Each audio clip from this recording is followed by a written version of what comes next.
বাংলাদেশের মব কালচারকে কখনো আর এদিকে দেব না, এটা বন্ধ করতে হবে এবং এটা বাংলাদেশ থেকে বিলুপ্ত হবে। সবকিছুকে আমরা মব বলবো, কিছু কিছু আছে বিচ্ছিন্ন ঘটনা।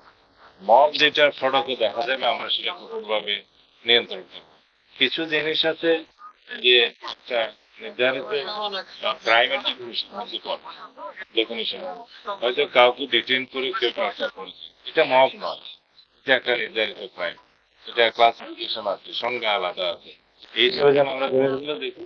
তবে আমরা বাংলাদেশের মব কালচারকে কখনো আর এদিকে দেব না, এটা বন্ধ করতে হবে এবং এটা বাংলাদেশ থেকে বিলুপ্ত হবে ইনশাআল্লাহ। এই অভিযানটা আমরা খুব জোরদার করছি। আজকেও গতকালকে রাত্রেও চট্টগ্রাম এলাকায় একটা সিরিয়াস নেচারের আমরা অপারেশন যুক্ত অপারেশন করা হয়েছে, এগুলো আপনারা দেখতে পাবেন।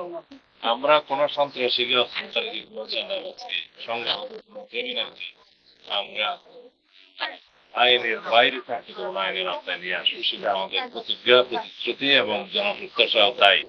অন্যান্য সকল ক্ষেত্রেও যাতে দেশে মানুষ স্বস্তিতে থাকে এবং আইন শৃঙ্খলা পরিস্থিতি যাতে আমরা জনগণের জন্য একটা স্বস্তিকর পরিস্থিতি নিয়ে আসতে পারি এবং একটা আমরা সারা বাংলাদেশে যাতে জনপ্রত্যাশা অনুযায়ী সুশাসন বজায় রাখতে পারি, সেই জন্য আমাদের কর্মকাণ্ড চালু থাকবে এবং আমরা এই বিষয়ে আমাদের সর্বোচ্চ প্রচেষ্টা অব্যাহত রাখবো।